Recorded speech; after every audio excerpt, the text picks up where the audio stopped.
हाँ, इस वीडियो में हम नेत्र विकार पार्ट 8 में मोतियाबिंद या कैटरेक्ट पार्ट 2 के बारे में चर्चा करना चाहेंगे।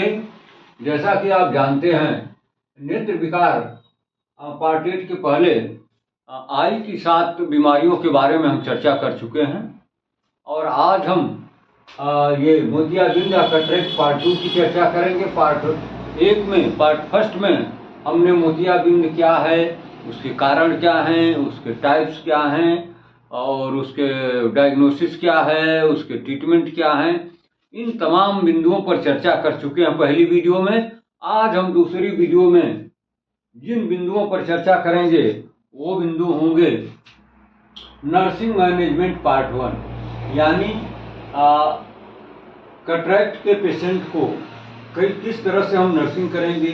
एक नर्सिंग करने वाले वह हेल्थ वर्कर को क्या क्या जानना चाहिए ताकि वो अपने पेशेंट को ज़्यादा से ज़्यादा लाभ राहत दे सके और स्वयं भी उन जानकारियों को अपने ऊपर अपनाकर अपने भी सुरक्षित रह सके। तो इन तमाम बातों की चर्चा इसमें की गई है।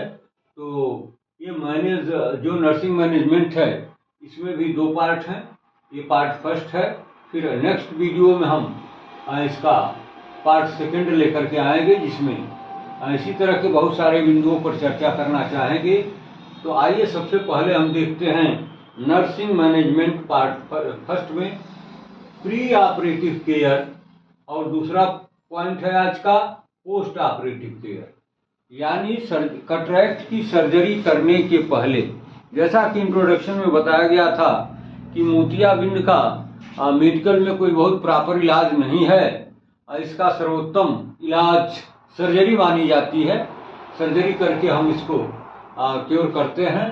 तो सर्जरी जब करते हैं तो उसके पहले पेशेंट की प्रिपरेशन कैसे करनी है, क्या उसके साथ करना है, ये तमाम बातों की जानकारी उस हेल्थ वर्कर को जो उसको नर्सिंग केयर में अपने रखेगा, जो उसको नर्सिंग की सेवाएं देगा, उसको ये तमाम बिंदुओं को स्वयं भी जानना चाहिए और अपने पेशेंट को भी।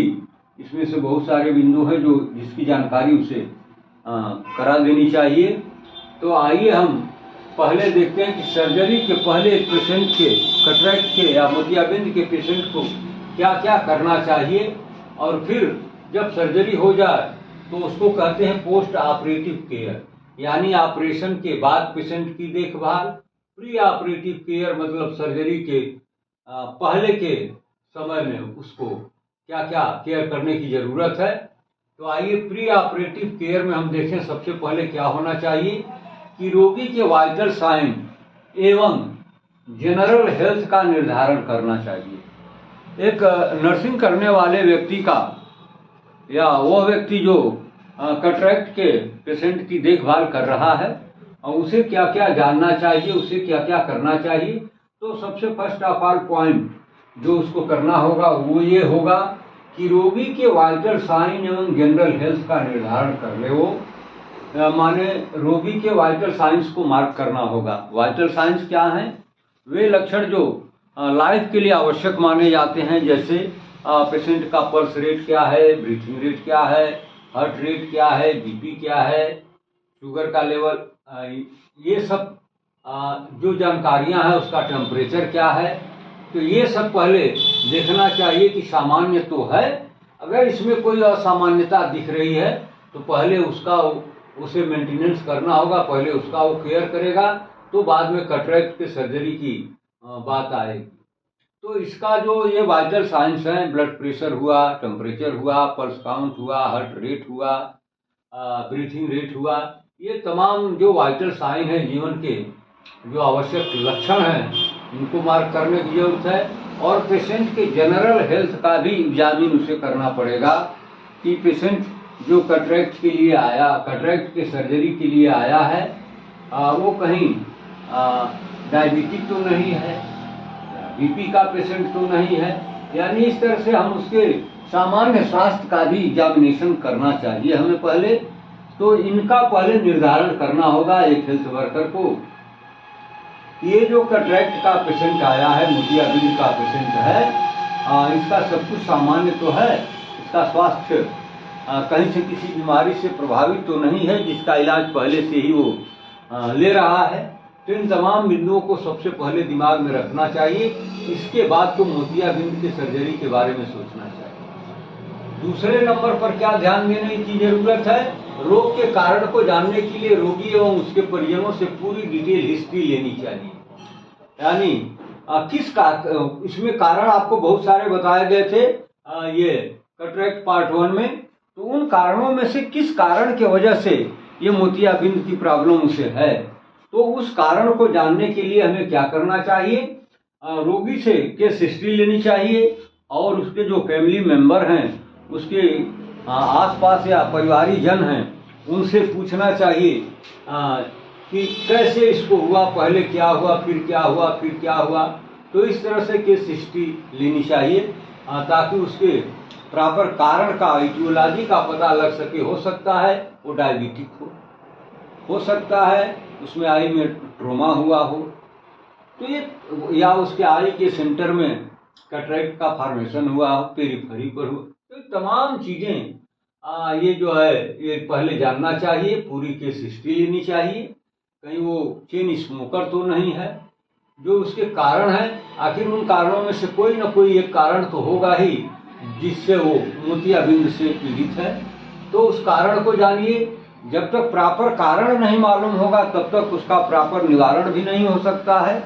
तो पेशेंट को कंप्लीट लाभ देने के लिए हमें क्या करना होगा, उसके रोग के उचित कारण का पता लगाना चाहिए। तो इसके लिए हमें क्या करना चाहिए कि रोगी अगर स्वयं बताने में सक्षम है तो उससे भी हम पूछेंगे, और उसके जो अटेंडेंट्स हैं, उसके साथ जो उसके परिवार के लोग आए हैं जो उसके बारे में पूरा जानते हैं, तो उनसे भी पूरी केस हिस्ट्री लेनी चाहिए ताकि उसके उचित कारण का पता लगाया जा सके और उसके अकॉर्डिंग टू इसको मैनेज किया जा सके, उसको नर्सिंग केयर प्रोवाइड किया जा सके। नंबर 3 पर क्या ध्यान देने की जरूरत है, रोगी के लक्षणों को पूरी गंभीरता से वॉच करना चाहिए। यानी उसके रोगी के जो लक्षण दिख रहे हैं वो कितने इंटेंसिव हैं, उनकी गंभीरता क्या है, उनकी इंटेंसिटी क्या है, कितनी है, तो उसका हमें सबसे पहले एग्जामिन करना होगा। और ये हेल्थ वर्कर की ड्यूटी है, नर्सिंग केयर देने वाले व्यक्ति की जिम्मेदारी है कि उन लक्षणों को काफ़ी सूक्ष्मता से वो पहले एग्जामिन करे। इसके बाद तो निर्णय ले कि इनकी सर्जरी कब करनी है, नहीं करनी है, जो भी है। नंबर 4 पर बताया गया कि रोगी को फेस स्क्रब करने एवं आई लैसेस को काटकर साफ करने की सलाह है। ये हेल्थ वर्कर की ड्यूटी बनती है कि वो अपने पेशेंट को ये बताए कि पहले वो अपने फेस को खूब अच्छी तरीके से स्क्रब कर ले, यानी रगड़ रगड़ करके साफ कर ले, और क्या करे कि जो उसके आई लैसेस हैं उसको भी वो रिमूव कर दे। नंबर 5 पर सर्जरी के पहले दी जाने वाली आवश्यक दवाओं का प्रयोग अवश्य करें। सर्जरी के पहले कुछ जरूरी दवाएं दी जाती हैं और वो दवाएं अपना जब रिस्पांस शुरू कर देती हैं, इसके बाद तो फिर वो पेशेंट जो है सर्जरी के लायक होता है। तो कुछ ऐसी दवाएं होती हैं जिन्हें सर्जरी के पहले देना आवश्यक होता है, जैसे माइड्रेक्टिस। ये करती क्या है, ये प्यूपिल को डायलेट कर देती है, प्यूपिल की साइज को बढ़ा देती है, तो एग्जामिन करने में इजीनेस हो जाता है। दूसरा है साइक्लोप्लेगिक ड्रग्स। वे ड्रग्स जो मसल में शिथिलता प्रोवाइड करते हैं, रिलैक्स कर देते हैं। ये जो सिलियरी मसल आई वाल के दोनों तरफ पाई जाती है, उनको शिथिल करने के लिए, रिलैक्स करने के लिए हमें साइक्लोप्लेगिक ड्रग्स का यूज अवश्य करना चाहिए। फिर क्या करना चाहिए, एंटीकोलिनर्जिक ड्रग्स। ये तीसरे नंबर पर कुछ कोलिनर्जिक ड्रग्स होते हैं जिनका यूज हमें पहले करना चाहिए। इससे लाभ क्या होता है कि प्यूपिल में डायलेशन और सिलियरी मसल में रिलैक्सेशन मिल जाता है। चौथे नंबर पर सीडेटिव्स ड्रग का भी अगर आवश्यक है तो यूज किया जाता है पेशेंट की एंजाइटी को कम करने के लिए। जैसा कि आप जानते हैं कि सर्जरी के रोगी के मन में नंबर 6 पर वही बात है कि सर्जरी का जो रोगी है वो जानता है कि अब कुछ समय बाद ही मेरी सर्जरी की जाएगी, तो भले छोटा ही ऑपरेशन हो, छोटी ही सर्जरी हो, फिर भी एक कुछ अनजाना सा भय उसके दिमाग में, आशंका तो बनना स्वाभाविक बात है। अब इसको, भय को, उसकी चिंता को कम करने के लिए हमें क्या करना चाहिए? पेशेंट को इमोशनल सपोर्ट देना चाहिए, और यदि आवश्यक हो तो कुछ ऐसे पुराने पेशेंट जिनकी सर्जरी हो चुकी है और उनकी रिकवरी भी हो चुकी है, ऐसे लोगों से उसे मिलाना चाहिए, बात कराना चाहिए, ताकि वो देखें कि नहीं, ये मेरी जो सर्जरी होनी है या फेटल नहीं है, कोई बहुत प्राणघातक नहीं है, या ऐसे कोई बहुत सीवियर प्रॉब्लम नहीं होने वाली है, थोड़ी मोड़ी प्रॉब्लम तो होगी। तो जब वो मानसिक रूप से अपने को प्रिपेयर कर लेता है, तैयार कर लेता है, मानसिक दृढ़ता उसके अंदर आ जाती है, तो पेशेंट के हित में ये बड़ी अच्छी बात होती है। नंबर 7 पर जो बताया गया, सर्जरी से पहले सभी प्री सर्जरी एग्जामिनेशन अवश्य करा लें। जैसे मान लीजिए बीपी चेक करा लीजिए, अगर शुगर की जांच करा लीजिए, कुछ और जांच होते हैं, ये सीटी करा लीजिए, बीटी करा लीजिए। सीटी बीटी क्या है? क्लॉटिंग टाइम, ब्लीडिंग टाइम, ये सब सर्जरी के पहले कुछ ऐसे एग्जामिनेशन हैं, कुछ ऐसे टेस्ट हैं जिनको करना आवश्यक होता है, तो पहले इन सभी को कंप्लीट करा लें। इसके बाद नंबर 8 पर बताया गया कि जब रोगी को हम ओटी में ले जाते हैं, तो रोगी के साथ ही उसकी जितनी भी एग्जामिनेशन रिपोर्ट हैं, सारी जांच की जो रिपोर्ट्स हैं उनको, और उसके एडमिशन कार्ड को, और सर्जरी में उसके साथ जो दवाएं प्रयोग की जाएंगी, उन दवाओं का स्टॉक पेशेंट के साथ ही ओटी में भेजना चाहिए। तो ये तो रहा प्री ऑपरेटिव केयर, यानी सर्जरी के पहले पेशेंट के लिए हमें क्या क्या तैयारियां करनी पड़ती हैं। अब मान लीजिए उसकी सर्जरी हो गई, अब वही पेशेंट, अब आ गया पोस्ट ऑपरेटिव केयर की स्थिति, यानी अब ऑपरेशन उसका हो चुका है, अब इसके बाद किन बातों का ध्यान एक नर्स को रखना चाहिए। तो सर्जरी के बाद जैसे वो ओटी से बाहर आता है, एक नर्स की ड्यूटी बनती है कि रोगी के वाइटल साइन को वो चेक कर ले और उसके जनरल हेल्थ का भी एग्जामिनेशन कर ले। फिर वही जब निकल करके आया तो उसकी बीपी को चेक कर लीजिए, उसके हार्ट रेट को चेक कर लीजिए, उसके ब्रीथिंग रेट को चेक कर लीजिए, उसका टेम्परेचर ले लीजिए, उसका पल्स काउंट कर लीजिए। ये तमाम जो जीवन के लिए आवश्यक लक्षण बताए गए हैं, इनकी जांच उसे कर लेनी चाहिए, और उसके सामान्य हेल्थ, जनरल हेल्थ की भी जांच कर लेनी चाहिए। नंबर 2 पर जो करना होगा वो ये है कि सर्जरी वाले भाग पर प्रेशर कम करने के लिए बैक साइड या अनऑपरेटेड साइड में ही पेशेंट को लिटाना चाहिए। जब वो ओटी से बाहर निकल करके आएगा तो स्वाभाविक सी बात है कि वो अपने बेड पर जाएगा और उसको लिटा करके उस पर रखा जाएगा।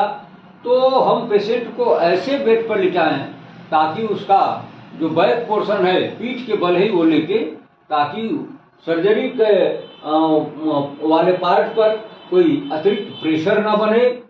इसको कम करने के लिए या तो उसको बैक साइड में ही लिटाते हैं, पीठ के बल लिटाते हैं, या फिर उस साइड करवट लिटाते हैं जिधर सर्जरी नहीं हुई है, उस साइड में उसको लिटाना चाहिए, ताकि सर्जरी वाले भाग पर प्रेशर को कम किया जा सके या प्रेशर को बिल्कुल खत्म किया जा सके।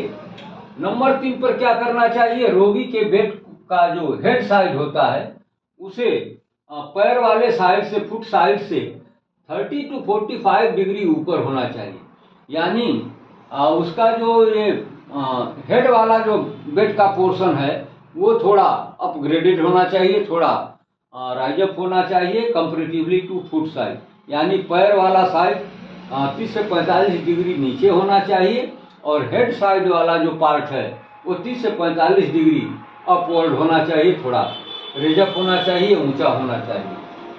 नंबर 4 पर बताया गया कि ऑकुलर ड्रेसिंग का निरीक्षण कर लेना चाहिए। ये भी ध्यान देना चाहिए एक नर्स को कि ऑपरेशन ओटी के बाहर जब पेशेंट निकल करके आया है तो उसके आंख पर जो ड्रेसिंग की गई है, मरहम पट्टी की गई है, वो प्रॉपर तरीके से तो है ना, कहीं इधर उधर खिसक तो नहीं गई, तो इसको मॉनिटर करने की जरूरत होती है। नंबर 5 पर बताया गया कि रोगी को खांसने एवं स्ट्रेनिंग यानी तनाव को नज़रअंदाज करने की सलाह देनी चाहिए। यानी उसको खांसी आती भी है तो थोड़ा दाएं बाएं करके उसको टाले, भरसक खांसे नहीं। नहीं तो इंट्राऑक्यूलर प्रेशर को कम करने में इंट्राऑक्यूलर प्रेशर के बढ़ने के चांसेस बढ़ जाते हैं, जो पेशेंट के हित में नहीं होता है। नंबर 6 पर यदि नासिया वोमिटिंग की प्रॉब्लम हो, मतली की शिकायत हो, पेशेंट कह रहा हो कि हमें लग रहा है कि हमें वोमिटिंग होगी या वोमिटिंग हो भी रही है, तो इसमें आप घबराएं नहीं। उन्हीं दवाओं का प्रयोग करें जो डॉक्टर ने प्रिस्क्राइब किया हुआ है, जिस ड्रग्स के लिए उसने गाइडलाइन किया है, सजेशन दिया है, उन्हीं दवाओं का प्रयोग करें। अपने हिसाब से उसमें किसी मेडिकेशन की आवश्यकता न समझें, नहीं तो उसकी प्रॉब्लम बढ़ सकती है। नंबर 7 पर रोगी को भारी वजन उठाने एवं नॉन ऑपरेटिव साइड सोने की सलाह दें। एक नर्स की ड्यूटी बनती है कि वो पोस्ट ऑपरेटिव केयर वाले पेशेंट को ये सलाह दें कि वो कोई भारी वजन न उठाए और जो जिधर ऑपरेशन नहीं हुआ है उसी करवट उसे सोना चाहिए, लेटना चाहिए। नंबर 8 पर बताया गया कि रोगी को इमोशनल सपोर्ट प्रदान करें। एक नर्स को चाहिए कि बराबर उसे अपने पेशेंट को ये साइकोलॉजिकल सपोर्ट या मानसिक सपोर्ट हमेशा उसे देते रहे, उसका प्रोत्साहन बढ़ाता रहे, ताकि वो मानसिक रूप से अपने को मजबूत बनाए रखे, जिससे उसकी हीलिंग में लाभ मिलेगा।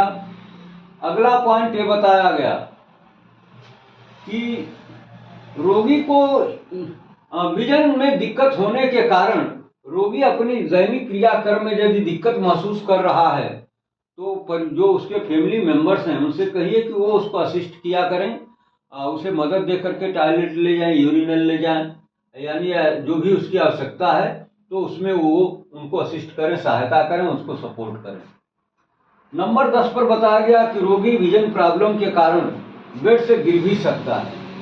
क्योंकि आँख पर पट्टी बंधी होती है और रोगी को दिखने में प्रॉब्लम होती है, तो कभी कभी ऐसा भी दुर्भाग्य होता है कि वो बेड से नीचे जमीन फर्श पर गिर जाता है, या नहीं भी गिरता है तो इसके चांसेस तो बनते हैं। अब इससे बचने के लिए, इससे सुरक्षित रहने के लिए क्या करना चाहिए कि पेशेंट के बेड में रेलिंग लगी होती है, उस रेलिंग को थोड़ा रेजअप कर दें, ऊंचा कर दें, ताकि ये आशंका खत्म हो जाए कि वहाँ पर अगर कोई नाभि है और पेशेंट इधर से उधर करवटें अगर बदलता है तो कम से कम गिरने के चांस नहीं होंगे। नंबर 11 पर बताया गया कि प्राय रोगी को दूसरे ही दिन आँख की ड्रेसिंग करके और डिस्चार्ज कर देना चाहिए, अनावश्यक रोकने से कोई लाभ नहीं। नंबर 12 पर बताया गया कि यदि कोई पोस्ट ऑपरेटिव कॉम्प्लिकेशन दिखाई देते हैं पेशेंट में तो इसकी सूचना तुरंत चिकित्सक को दें, न कि अपने हिसाब से उसको मैनेज करना शुरू कर दें। इससे रोगी की दिक्कतें बढ़ सकती हैं। अगर कोई कॉम्प्लिकेशन दिख रहा है तो एक नर्स की ड्यूटी बनती है, कर्तव्य बनता है कि वो तुरंत उस चिकित्सक को टच करे, उसको सूचना दे कि इसे स्पेसिफिक प्रॉब्लम हो रही है। कैटरेक्ट सर्जरी के बाद निम्नलिखित कॉम्प्लिकेशन के चांसेस हो सकते हैं। यानी पोस्ट ऑपरेटिव केयर में ये कुछ ऐसे कॉमन लक्षण हैं, कॉम्प्लिकेशन हैं जो प्राय हो सकते हैं, इनके चांसेस अधिक होते हैं होने के, तो इनको ध्यान में रखने की जरूरत है। वो पहला है इंक्रीज इंट्राऑक्यूलर प्रेशर, यानी आँख का जब अंदर का जो प्रेशर है वो बढ़ जाता है और प्रेशर बढ़ने की वजह से पेशेंट की दिक्कतें बढ़ सकती हैं। दूसरा है सेकेंडरी ग्लूकोमा। ग्लूकोमा आप जानते ही हैं, या नहीं भी जानते हैं तो फिर अगले एपिसोड में आपको ग्लूकोमा के बारे में इन डिटेल हम बताएंगे। तीसरा जो कॉम्प्लिकेशन आम है वो है हेमोरेज, यानी ब्लीडिंग का होना। अगर पेशेंट में ब्लीडिंग हो रही है तो यह कोई बहुत अप्रत्याशित चीज नहीं है। पोस्ट ऑपरेटिव केस में इस तरह की ब्लीडिंग हो सकती है। अगर ऐसा है तो तुरंत बिना विलंब के उस नर्स को चाहिए कि वो तुरंत उस डॉक्टर को इस सूचना दें जिसने इनकी सर्जरी किया है या जिनके अंडर में इसका ट्रीटमेंट चल रहा है। नंबर 4 वाला कॉम्प्लिकेशन क्या हो सकता है? इन्फेक्शंस। थोड़ा भी कोई कंटामिनेटेड चीजें सर्जरी वाले पेशेंट के टच में आई तो उससे ये इन्फेक्शन के चांसेस बहुत बढ़ जाते हैं। तो इस तरह से ये नर्सिंग मैनेजमेंट पार्ट 1 में pre operative, post operative care के बारे में आपके साथ चर्चा मैंने कर लिया। आइए एक बार दोहरा लेते हैं कि नर्सिंग मैनेजमेंट पार्ट 1 में जो प्री ऑपरेटिव केयर है उसमें एक नर्स को क्या क्या ध्यान देना चाहिए। तो सबसे पहले क्या करना होगा, रोगी के वाइटल साइन और उसके जनरल हेल्थ का निर्धारण कर लेना चाहिए।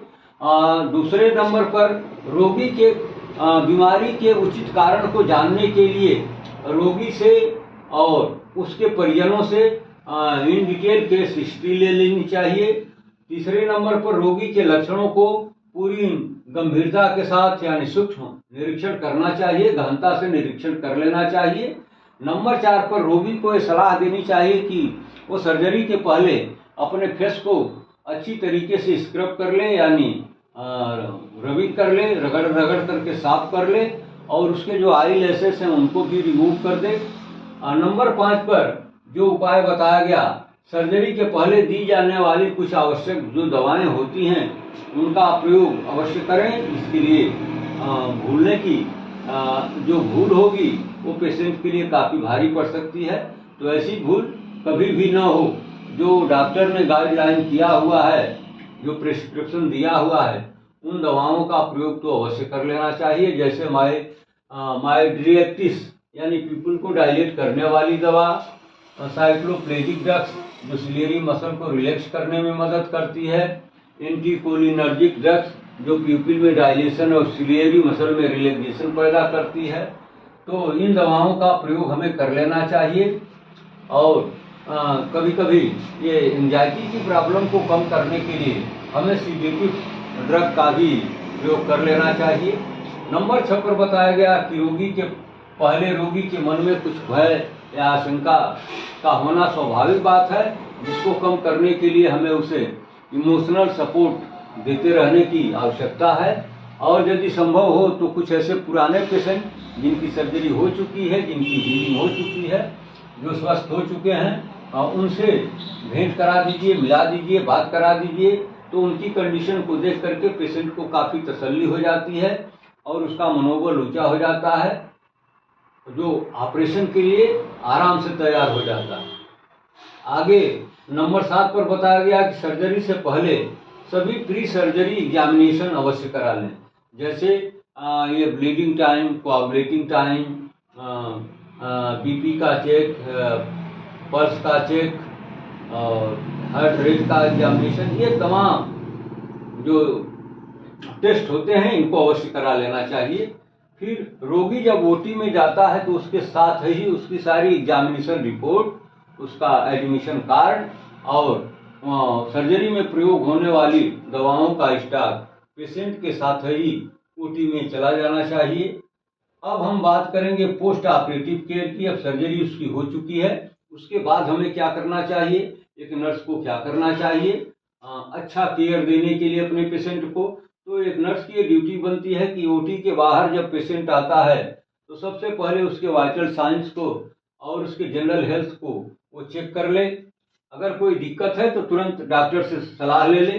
नंबर 2 पर सर्जरी वाले भाग पर प्रेशर न पड़े, इसके लिए हम पेशेंट को जब वो बेड पर जाएगा तो बैक साइड में ही लिटाएं या फिर उस साइड में लिटाएं जिधर सर्जरी नहीं हुई है। तीसरे नंबर पर बेड का हेड हमेशा 30 से 45 डिग्री बेड का जो हेड साइड है उसको ऊपर होना चाहिए और फुट साइड जो है उसका 30 से 45 डिग्री डाउन होना चाहिए। चौथा है ऑकुलर ड्रेसिंग का निरीक्षण कर लेना चाहिए। जब पेशेंट आए तो उसके आंख पर जो ड्रेसिंग की गई है सर्जरी के बाद उसका भी एग्जामिनेशन कर लेना चाहिए। यदि उसमें कोई डिसऑर्डर दिख रहा है तो उसको फिर सही कर देना चाहिए। नंबर 5 पर बताया गया कि रोगी को खांसने एवं स्टेनिंग को नज़रअंदाज करने, अवॉइड करने की सलाह देनी चाहिए। अगर वो खांसेगा, स्टेनिंग होगी तो तनाव बढ़ेगा, तो जो उसके आई का इंट्राऑकुलर प्रेशर है वो बढ़ जाएगा, जो पेशेंट के लिए नुकसानदायक हो सकता है। 6वें नंबर पर बताया गया यदि पेशेंट में मिजली और उल्टी की प्रॉब्लम है तो तुरंत डॉक्टर के द्वारा जो दवाएं प्रेस्क्राइब की गई हैं उनका यूज करना चाहिए। एक नर्स को अपने हिसाब से उसको मैनेज करने का प्रयास कतई नहीं करना चाहिए, अन्यथा पेशेंट का नुकसान हो सकता है। नंबर 6 पर रोगी को हेवी वेट यानी भारी वजन उठाने से मना करिए और जो ऑपरेटिव साइड है उधर न सोए। जो नॉन ऑपरेटिव साइड है, जिस साइड में सर्जरी नहीं हुई है, उसी साइड में वो करवट लेकर के सोए तो अच्छी बात है। नंबर 8 पर बताया गया कि रोगी को इमोशनल सपोर्ट हमेशा देते रहना चाहिए। नंबर 9 पर बताया गया यदि विजन में प्रॉब्लम के कारण पेशेंट को अपनी दैनिक क्रिया करने में कोई दिक्कत आ रही है तो एक नर्स को चाहिए कि परिवारीजनों को इस बात का लिए सलाह दे कि आप उसको असिस्ट करिए और उस क्रियाक्रम करने में उसकी मदद करिए। नंबर 10 पर बताया गया कि रोगी विजन प्रॉब्लम के कारण कभी कभी बेड से गिर भी जाता है तो इससे बचने के लिए क्या करना चाहिए, बेड के दोनों साइड में रेलिंग की व्यवस्था होती है, उस रेलिंग को रेजअप कर देना चाहिए ताकि बेड से गिरने वाली प्रॉब्लम न हो। नंबर 11 पर प्राय रोगी को दूसरे ही दिन आंख की ड्रेसिंग करने के बाद उसे डिस्चार्ज कर देना चाहिए।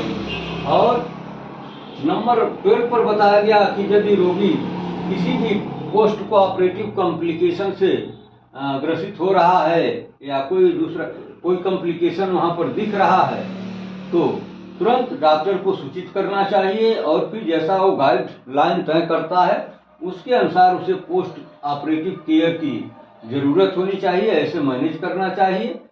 और प्रायः कैटरेक्ट सर्जरी के बाद कुछ ऐसे कॉम्प्लिकेशंस हैं जो प्रायः देखे जाते हैं, जैसे इंक्रीज इंट्रा ऑक्यूलर प्रेशर यानी आंखों के अंदर का जो प्रेशर है वो बढ़ जाता है जिससे उसकी दिक्कतें बढ़ सकती हैं।